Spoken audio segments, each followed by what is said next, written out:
Welcome to the podcast, Greg. I'm so excited to have you. How are you doing? I'm doing good. I'm so excited to be here, Calan. Yes. So I do want to start off a little quick story. I know that you were a mentor for Vin and Luca, who were also on this podcast. Yes. Yes. So it's very serendipitous and I love them. And so I was like, oh, well, then I'm gonna obviously love Greg. So thank you for joining. I want to jump right into it. You have a whole history of business. So, in all of your years of running a business and coaching and mentoring and all the other things for business owners, what are the biggest pitfalls you tend to see with someone when they are starting a business? There are a few. And the reason I say there are a few because they're my pitfalls as well when I started the business, my own business many years ago. So I'd worked in government and private sector, but I always had a little business on the side. So these are some of the things that I did that I've seen other people do. One of the first things that I think people should not do is wait until they have a logo and the perfect website and the perfect branding. Because in my first business, I was working with a woman, we were doing diversity consulting many years ago, like 30 years ago. We spent a year getting a logo. We had a brochure because this was before internet. At the end of the year, we're sitting in my living room and I'm like, we don't have any business. We don't have any people. So we scrapped that whole idea. So I think that's a danger, is that we want everything to be perfect. And the big thing is get out the door, get revenue in, get a logo later. You can get cheap logos off the internet anywhere that have your initials. Do something, but don't spend $25,000 going, I'm going to brand this, my brand. No, get it out, get some traction, see if people are going to actually buy what you're going to sell. And that's my number one out of that. So, do you think that it goes along the lines of, you know, how they always tell entrepreneurs to fail fast, especially in tech? It's like that's what it is. It's like don't do all the zhuzh and all the fancy, busy work. Get an actual product out there. Yeah. And that's the other thing. I'm glad you brought that up. Get your product out or service, like I do service delivery just like you do, and different service delivery. Get feedback on your product or service, and not from friends or family, because they're all going to be too nice to you. Yeah, you Get need people who will feedback. slap you around a bit. Yeah, get people who are like, this isn't going to work. This is going to work. Get some honest feedback around how to tweak what you need to do, whether that's find mentors or peers. Get somebody who's not close to you to give you that feedback. And I still do that in my work. Yeah. So if you're going to give advice to somebody, be like, fail fast, fail hard, throw it out there, make it messy. That's something I've learned in my years. And I just talked about this in a previous podcast is that if you're feeling good about it when you put it out there, you took too long to do it. Hmm.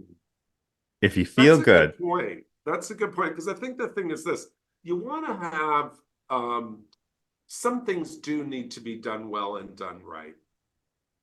However, if you're newly starting a business, you got to pay your bills. Even if you're doing it off the side of your desk and you have a full-time job, you've got to get the traction, and you have to figure out what the numbers are before you do that. Like, how much do I have to sell? How many widgets? How much service do I need to do? Because some things are not scalable. hmm because Years human ago, beings, say that again. because I was going to say human beings are just one of us. If you're the only one, Exactly. I remember back in 2010, I was laid up sick for a couple of months. And what was quite funny was I said, I'm going to start another business, because that's, again, another challenge about being an entrepreneur is squirrel. We want to start this, we start that. So I did this whole little program that I was going to do I love real estate. So I was going to do, this real estate learning exchange, it was called. And I worked with someone on a logo because I was bedridden. I did this and I did that. And then finally, after 2 months, I'm like, I better do the numbers on this. There was no way I was going to be able to make any money charging what I needed to charge, which the market would bear. So I scrapped yeah, you need to have profit. Like there needs to be a that. profit that could come through that's above your expenses. For sure. Like, or it's a hobby. And I'm okay if you want to make baskets as a hobby, or, consult on the side just to make some extra cash. Awesome. But you're right. You need to make some money. You have to pay your expenses and you need to pay your rent. Yeah, I think that the world did us a disservice when it started to try and say, follow your passion, do your passion. I do not believe in that. I might once upon a time have believed in that, but now I believe in nope, your passion for can be those hobbies, can be those things you It can can. enjoy, but don't make it your business because it will very quickly not be your passion anymore. Or it can be, like what I do, I love what I do. I have been teaching people since I was 10 years old and sat down my friends in front of a chalkboard to try to teach them math. And then I taught, in when I was a teenager, crafts and canoeing and I love speak, and it is my passion to do the work I do. And what you're saying is right as well. So I'm lucky if you can make money off your passion, great. And I tell people, look at what you like to do as a kid.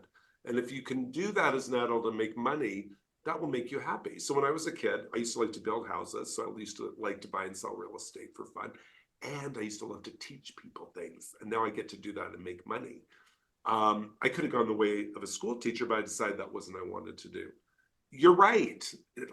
And you're right. Sometimes it's about just doing work that you like to do and flipping your business and making money. That's not who I am. And my hat goes off to you that you can do that.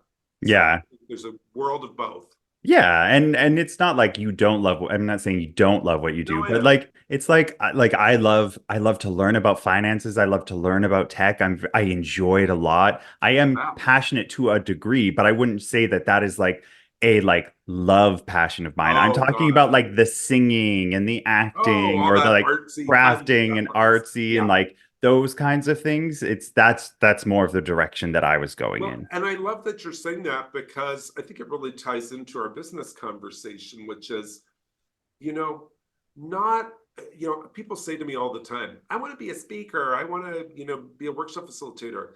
And I'm like, there's this many people that make that much money doing it. And there's this many people that make very little money doing it. And it's like what you're saying, there's this many people that make this much money singing. This many people who love to sing don't make any money. Like not all of us are going to become movie stars tomorrow if you love acting. So I love what you're saying. I think it's really wise for entrepreneurs to really think that because that's the starting point of starting a business. Is this a business or is it a hobby? If you love to make soaps, market it out and it might be fun to make some money on the side, or is this just a fun passion project for you because you love essential oils and giving people stuff that makes it smell nice? Yeah, 100%. So I Love guess this that. this goes along the lines of like, what's one thing you should not do when starting a business? Mm. One thing you should not do is, I sort of mentioned already, spend all your money on marketing stuff and all that. I think that's number one. Uh, the other number one thing I think you should do is get out of the mindset, and this is very much a mindset thing, that it's about sell, sell, sell. I gotta go sell. I gotta sell. I gotta sell my service. I gotta sell this. I gotta sell my product. That just, I don't know why all of us have that mindset, and I labeling all, but most of us have that mindset. We gotta sell, sell, sell. And even I get into that mindset now. It's really about how can I build relationships? How can I find out what people need? And can I give them what they need? The question is really we want to ask is how can I help? It's a very different mindset because it takes the pressure off you because people have a choice not to buy your stuff. So get out of I gotta sell, sell, sell. Good salespeople create a conversation and they know that the sale happens in the mind of the other person. So you need to get into the head of your target audience. Go, what do they need to be, do, nor have to say yes? And create a dialogue. Get into what I call an engagement mindset versus a selling, convincing mindset. Yeah, So I would fully agree with that because I always thought selling was so gross. Like anytime I heard that, I was like, ooh, it makes me feel very icky. But once somebody explained it in a fully different way that they're like, no, you never should sell. Just be a kind, open, caring person who wants to help. And that will naturally lead to sales. That totally. totally switched. And I was like, oh, well, I do that all the time. And so then that totally reframed it in my mind as like, oh, just treat people with respect and kindness, which is I do, and educate them, and they will Yes. come and find you. And that is such a good point. And I still think you need a sales prop. Like I still think you need to generate leads and do all that sales stuff. Yes. But what you're saying is so right because it is about how can I help? And when you create relationships with you, and all of us want referral based sales. Like that's the number one way to grow your business is referrals. It's not cold calling. If I got a cold call, I'm like, oh my gosh, please don't waste your I time. got an email the other day that made me feel so icky that they Oh, portrayed it in a way that they were like, oh, can't even remember what he said, but he was like saying, oh, I liked this post you did or talking about this, and then started talking about his product all of a sudden. I was like, what the? This is, I didn't ask you to pitch me. I didn't give you permission to pitch me. oh. I can give you permission to say something to me and say, hey, how's it going? I liked your post, start a relationship, but like, don't throw that shit in my face right away. Well, and you hit on another great point. Here's a number one thing not to do. So I probably have three number one things not to do. And you hit the nail on the head. Don't post sales stuff on social media and direct message people through LinkedIn, YouTube, Insta, any of them, and try to sell them your stuff. It does not work. You are not going to sell, just because you put something on Instagram does not mean anybody's going to buy it. And if you direct message me to buy your stuff, I'm probably not going to. And one of my favorite things I see these days on LinkedIn, because that's where my audience hangs out, who buy me, is I think someone went to, I always like, someone went to a course and taught this, and now I'm getting all of this. So I get, someone went to a course, financial services professionals went to a course that said, friend people on LinkedIn, then send them a message about the great financial services you offer. What do you think the number one thing I do is I immediately unfriend them or unconnect them or whatever the word is. Because I'm like, I can tell y'all went to a course. Don't do this. Yeah, same, same. And you Oh, can I smell them hate from a that. mile away. You know what? Yes. I went to the degree actually on LinkedIn where you can click the settings and I don't let anybody who's not a friend of mine message me. And so I've Nice. turned it all off. You can add me or like whatever their version Yeah. of it is. And then in that, you can send some sort of a message or something to be like, this is why I want to connect. But if we don't have people in common, and like looking at your profile, there's nothing that I'm seeing, and you're like in the SEO world, or you're in Oh, I like a something where I'm know. like, just because we're both in SEO world doesn't mean nothing to me. I don't need whatever you're selling or pitching. No, thank I you. know. So I get people that connect with me. They're like, oh, let's be friends. And I look, they're like B2B sales or B2B sales. And I'm like, I'll connect. And if they send me a thing, hey, let's book a meeting to talk about how I can help you.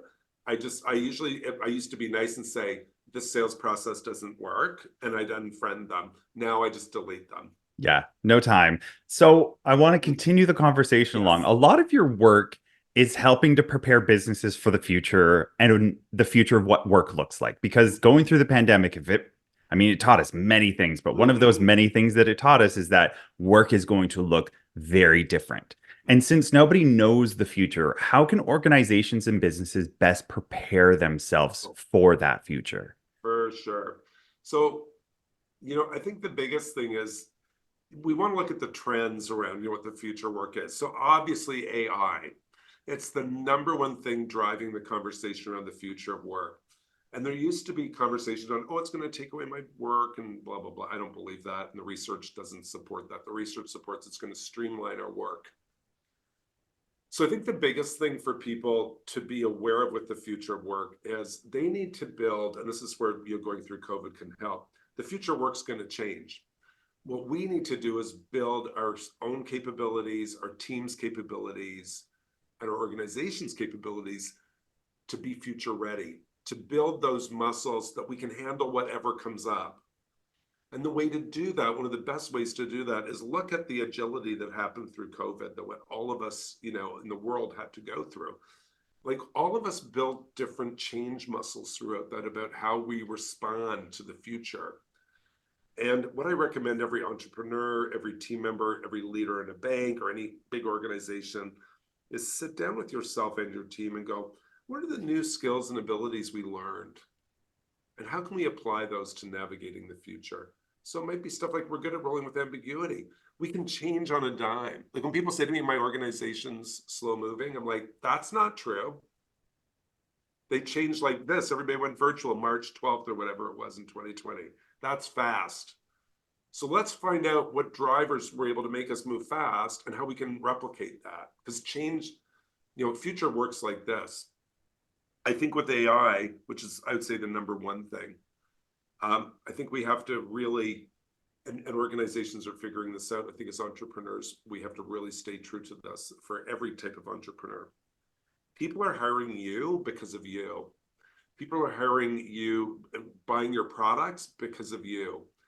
If you use AI to generate all your content, all your conversation, and don't edit it to put your voice in, you just sound generic. So you have to use your critical thinking skills, and the research is showing that critical thinking skills are going to be more in demand for everyone as we start to look through AI and go, hey, I'm going to use this word or not. And, all your people listening, and I can see an AI generated email. This is a momentous occasion that's going to be extra friggin' fabulous, and that's going to do, and I'm like, this is not you. Yeah. There's definitely differences in the voice, 110%. And as an SEO's person, yeah, I do use AI to help Of course. craft and help create outlines. And it's for me, it's the difference of looking at a blank piece of paper going, or blank screen being like, okay, what do I need to create here? And then just taking an outline, being like, roughly, this is the direction you should go in, like a template, and going, oh, okay, I have a roadmap to follow now. That's who can really benefit from using AI, using those critical thinking skills. You're so right. And I think, the big thing with that is, you're still the expert in your world, Calan. Like all the people listening are still the experts in their world. And, if you're listening, yes, use AI to help with structure and find a different word for something. But ultimately, you want to bring your wisdom, your expertise to the table. Anybody can use AI, but people want you. People want your product, they want your service. We have to make that assumption. Yes, help AI write it or whatever, but then edit it so it sounds like your voice, because that's what the future work is really about. Uniqueness. Yeah. How do you stand out? I don't care if it's a product or a service. How do you stand out? So would you say that a lot of that also comes in the package of like soft skills as well, developing a lot more of those soft skills?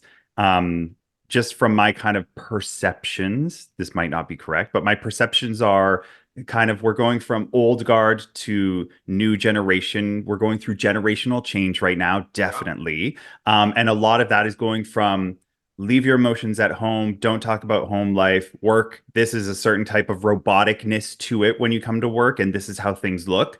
And things are kind of shifting to kind of have a little bit more of those soft skills and acceptance of that. There's that transition So happening. you're right. So COVID prompted that. So COVID was the first time in our lifetime that here in North America and Western Europe, obviously when there's conflicts and wars and all that stuff going on in other parts, COVID was the least of their worries, just to be clear. So I'm very much talking Western Europe, North America, because that's what I can speak to. It was a life-defining moment for all of us who were here. And it was the only time where we had that intersection of personal and professional. And that has changed the workplace for sure. And for good, I think. Um, I don't call them soft skills because I think they're the hardest skills to teach.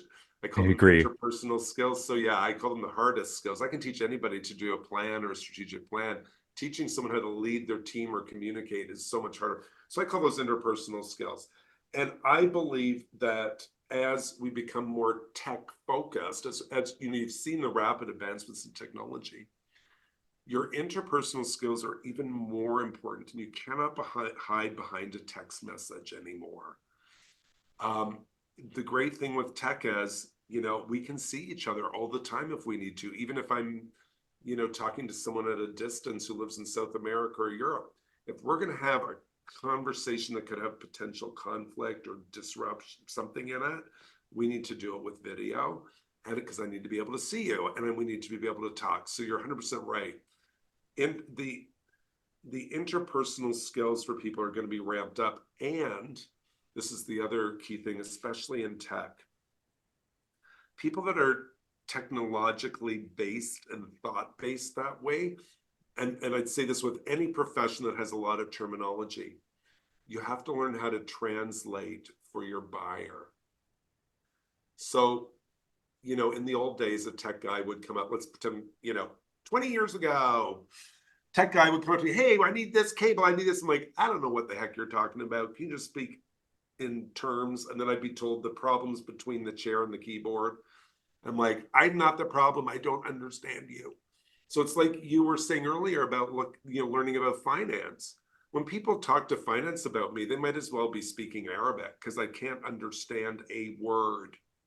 Yep. So I need translation. So all of us that have product or services to sell have to learn how to translate our language so that our buyer can understand us, which is very much what Definitely. you're saying.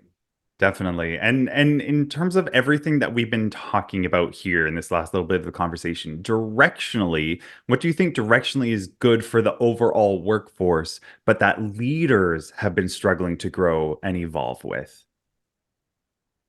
I think leaders, and I include myself and I include you in this, we don't know how to listen to people's personal stuff. And we don't necessarily want to because we got work to do. I'm generalizing. So this is a challenge, I think, for all of us as leaders. And anybody listening here is a leader. Leader's not about a job title. I've worked with frontline admin professionals who can rope people into doing anything. And I've worked with CEOs who can't get anyone to do a thing. So leadership is about a mindset, not a function. I just want to put that out there for everyone so they know where I'm coming from. I think the big thing is we want to solve everyone's problems. And, I can diagnose you. I'll diagnose everybody listening. I'll diagnose myself. We're all really good problem solvers. And the problem with being a really good problem solver, Calan, and you know this, and all your listeners know this, is that you want to solve everyone's problems. And one of my early bosses said to me, there's some great things about being a problem solver. You'll always have a job. You'll always have people buying your stuff because you're problem solving stuff for people. The downside is you're going to want to solve everyone's problems. And when people bring their personal stuff to work, you don't need to solve it. Because the thing is this, listening and acknowledging what's going on for people can move people down that path of change. So, if you've had a bad day at work, not where you work now, of course, but other places, and you go home after work, you're like, oh my gosh, I had the most rotten day. Calan was on me about this, and Maria wouldn't stop me about that, and Sahid couldn't stop going on about that report. I had a rotten day. And the person says, well, did you talk to them about it? Did you think, they're trying to problem solve? You get frustrated. What you really want them to do, which de-escalates, is, hey, Calan, it sounds like you had a really rough day. Empathize. Empathize. And that's what empathetic leadership is about. Thank you for bringing that up. Because using empathetic leadership moves people down that path of change. And I believe it's going to be one of the number one skills required of leaders, whether it's small organizations or big.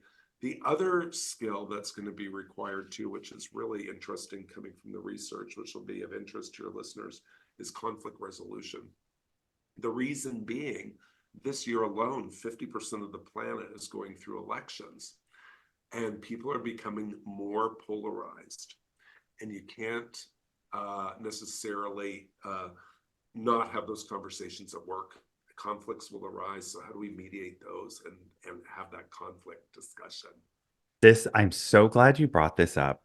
Mm-hmm. This is probably my biggest, I don't even know what to call this. This is my biggest issue or irk with the world is the polarization. And I think social media, because we're still a child generation of social media. We still don't quite understand it or know it or what it does to us. We're starting to learn, but it's definitely not been good in many ways. This hyper polarization and this siloing of people and their beliefs and their systems has completely broken down, and also the digitization of not seeing people in real life. Mm-hmm. You say things to people online you would never say to them in real life or to their face. Absolutely. And I personally think and feel and have experienced that when you are with somebody in person having a conversation that you disagree with, that's totally fine. People will are more open to having the conversation, whereas online they shut it down. They go, nope, this is my belief system. And that is such a huge disservice to not only yourself, but for the world at large. I've always said that if you want to get anything done, you need to be a bridge maker, not a bridge destroyer. You are You so need right. you need to be able to have those conversations with people. Like I would sit at a table with people that I hate, with homophobic people and like everybody from the spectrum. I would sit at the table with them and have the conversation because if I don't sit there and have that conversation, they aren't getting a bridge to them. They don't know the things that I can share. And it's not my job to convince them of thinking differently. It's my job to show up authentically and share the knowledge that I have. And if they want to accept it or take at least one grain on, great, because I'm sure there's something that I can learn from them as well, even if I don't agree with them. And I think that that's going to be huge in the workplace is being able to understand the concept that understanding and empathizing doesn't mean you agree. And I think that people put us in those two separate camps of either you're with me or against me. I agree. And and again, what the research shows around this is most people want to play in the middle. If you look at most people are left of center or right of center, if you want to just talk about politics. Most people don't hate LGBT folks. Like we see that on the news or this, but it's really not most people. And I think you hit a really good point, which is, there's a big difference between activism and advocacy. I believe activism is needed. I am not that person. I am more of an advocate. So what that looks like to me is this. And I think your analogy of sitting at a table. I have worked with people who maybe don't understand LGBT people. I just a couple of months ago, I remember, no, but a couple of years ago, I was with we have a lake house out in the country. And a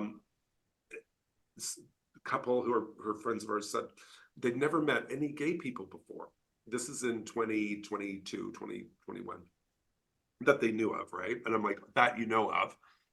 And they were surprised that they said, you're just like us. All you want to know is what you're going to have for dinner and who's doing the laundry and where you're going to eat. I'm like, yeah. So what's important about that is this, is just living your life. And of course, you have to feel safe to do it. I'm not saying go somewhere that you don't feel safe. Not what I'm saying. If you just live your life as you, Calan, as me, Gregg, and again, for a trans person, that's a completely different conversation. So I can't speak to that because I'm not trans myself. But any trans person that I've worked with or talked to, it's a real different conversation. So I'm just speaking from my truth, is that I've been able to, I don't know if I've changed minds, but I've been able to open minds by just being me and sitting around the table. I'm not trying to convince anybody of anything, just being myself. And I think you're right. It's that armchair. You're never going to change anybody's mind on social media, so don't bother. Like, don't be an armchair warrior. Don't get into fighting matches. Don't worry about correcting things. If it's hate stuff, yes, report it. But you're not going to convince anybody with a meme or a graphic or this. You're preaching to the converted. And I've had to learn that. And I think the thing is, this is the polarization. This is the bad thing about social media, which I agree with you. We see the polarization, we don't see the rest of us in the middle. And the majority of us are. Even in the US, if you look at Republicans versus Democrats, most Republicans are not jerks. Most Democrats are not jerks. Most people just want to play in the middle and get along. Yeah, the majority, I would The say, probably majority. wants to be in the middle and get along. And there's Yeah, always a swing back and forth it for a little bit of does. balance on each side, but like the extreme swings are too much, too No, much. and that's what it is, and that's what gets the press. And we're seeing that in Canada here as well. So, we're not immune. And I really think, and this back to business, you can run things based on fear, or you can run things based on the benefit and good that you can do. And you have a Yeah. choice as an entrepreneur to do that. You can do fear-based selling. If you don't do this is what could happen. And I'm fine with that if that's your model. Or you can do, this is going to benefit you in some way. There's Yeah. different ways, like, advertisements on TV. Sometimes like they're fear-based, sometimes they're not. Yeah. So in saying all of this, Yeah. Where do you usually find the most friction when dealing with organizations and change? Is it the workforce? Is it the leadership? Is it somewhere in between? So I think the deal is this. I think in organizations, small or large, everybody thinks the leader has the answer and they don't. So I believe this, and I'd say this in a one or two person operation or 50,000. Sometimes as a leader, you're at the front pulling people along. Sometimes you're at the back, this little silent bulldozer guiding people because you're really clear where to go. 9 times out of 10, you're leading alongside your team. You don't have a clue either. And yes, you have a goal you want to get to, and we have to lead alongside our team. And I think the hardest part is for leaders to admit that, hey, I don't have all the answers. And I think it's also the workforce's piece to not expect the leader to have the answer and to ask the questions. So I think it's sort of a dual piece, because even during COVID, everybody was leading alongside their team. Nobody knew what the heck was happening, and we still had to get things done. So it's a mindset shift that I don't need to have all the answers. I'm in this with you, and I'll let you know things when I know them, when I can let you know them. And we're going to have to work in more of a symbiotic relationship. So, because I think middle managers have it really hard in organizations because they're like, these people above me want this to happen. These people haven't started yet. So you're sort of always doing that tension. But I think everybody has it difficult, hard, if you want to look at it that. I don't think there's, I think there's, if you're the CEO, you're pressured with the board, or you're pressured with, high level finance stuff that you probably know more about than I do. Because finance stuff. Whereas if you're the frontline person, you're running on that treadmill trying to keep up in a different way by completing tasks. Definitely. So, is there anything specifically that you would say to leadership and what leaders should know? Yes. I think leaders should get really clear on the language that they're using with their team and not to use euphemisms and buzzwords. So let me give you some practical examples of that. So one of the pieces I like to say to people is future focus your language. So by that means if you talk about how things used to be, hey, we used to do it like this, we used to do it like this, you're just going to do more of that. So what we want to do, because we want our brains to figure things out quickly, right? Because you don't have all the time in the world. Our brains tend to work against us, so we want them to work for us. So let me give you a quick tip on how to do that. If you've ever written a paper for university or school, or even bought a new car. So when you buy, so let's say you wrote a paper for school on like evaluation, or for you it might be SEO optimization. All of a sudden you start to notice things online. People are like, someone's talking about SEO here. Oh, there's more online here. Look, there's something on the news. Because your brain is pulling in ideas, and it creates neurons and neural pathways and all this sort of brain science stuff, which I don't want to go into. But it's pulling in information faster than conscious thought. Now, don't we want that to happen at work? So what we often see at work with leaders is they'll be like, we don't know what we're going to do. We're not sure how to figure this out. And just like, writing a paper on SEO, you're not going to get any ideas on how to figure this out. So you want to future focus your language and say stuff like, we're going to figure this out. What do we need to do to figure this out? And ask those questions. Because if you start asking those right questions, your brain will generate ideas in 2 to 3 minutes. It sounds simple, but when you're under pressure, you forget to do it. And it's one of the most life-changing things I can tell people is pay attention. Now, this isn't positive thinking. So I hate positive thinking because most of the time it's used at the wrong time. This is brain science about putting a stake in the ground and going, okay, it's like when you buy a new car. If you've ever bought a car, you start to notice everybody else has the new car, or someone's been pregnant, they notice everybody else is pregnant. Doesn't mean there's more new cars, doesn't mean more people are pregnant. It just means you've triggered your brain to notice.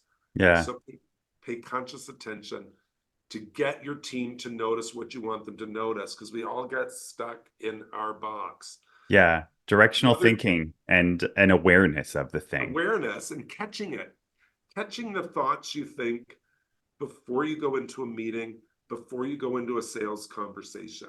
And it's because the thoughts you think drive your actions and your behaviors, and because the language that you use is the currency with which you get your work done.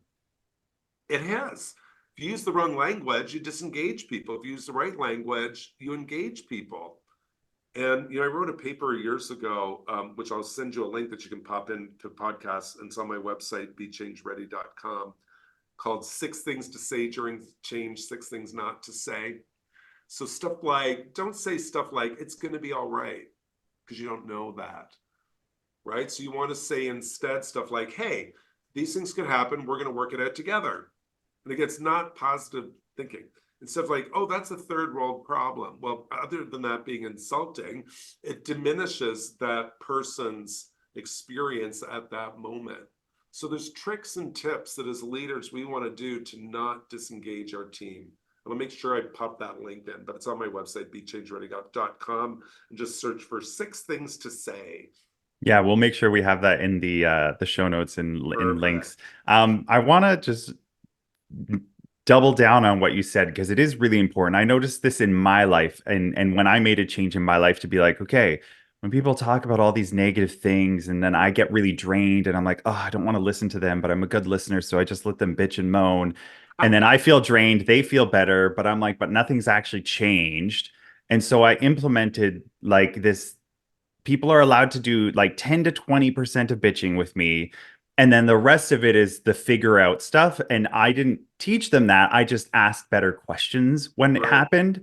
And my questions were always going to be like, okay, we've gone over like what's going on, but like what thoughts do you have on like what you're going to do about it or what you're going to change about it or like what ideas do you have? And it was just I me love that. guiding their thought process without them maybe knowing or understanding that I was You were guiding the thought coaching them. process. You were coaching them. But like it's like, those friend conversations or even parents do Yeah. this, and they get under our skin and you're just like, ah, you can guide the conversation and be like, cool. So you've talked about all the things you hate or like this awful Yeah. person, like what? And then just ask those open questions and Yeah. guiding into the direction of like figuring things out or like I love that. problem solving. But it makes a huge difference. And you really are the curator of your own life if you choose to actively engage with it. Well, and I love that. And I think the corollary to that or the caution is you have to be clear on your timing of that. Because if someone is really having a bad day, you just want to be in it with them.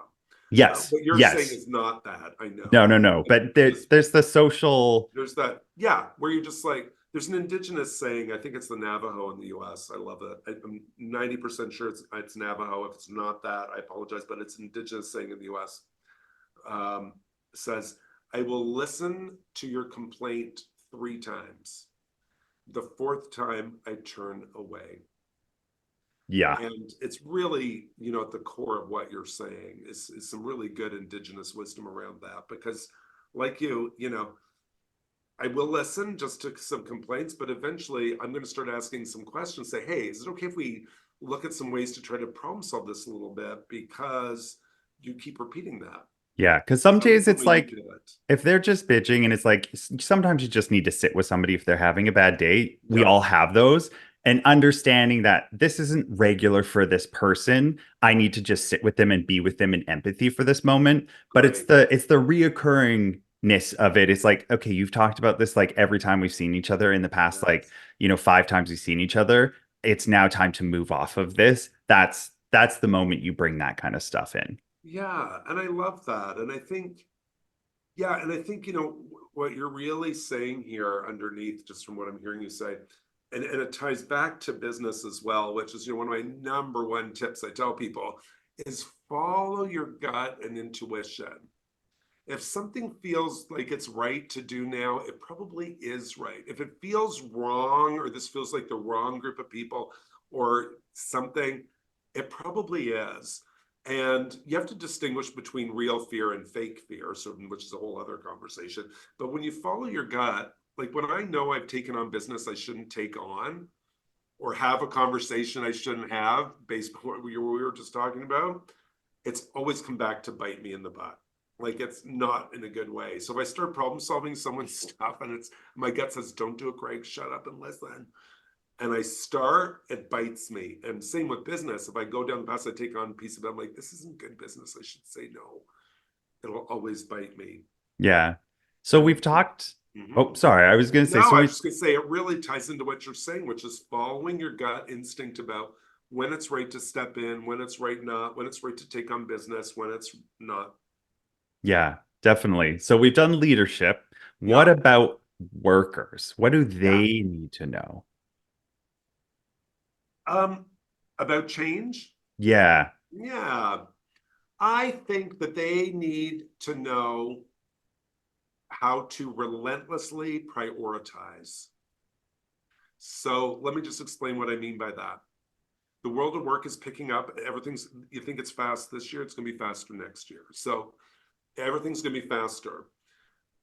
There's only so much time you have during the day, and you shouldn't be working 60, 80 hours a week. Yes, there's peaks and valleys, but you have to have a quality of life outside of it, depending your age. Although you are going to want to have peaks and valleys.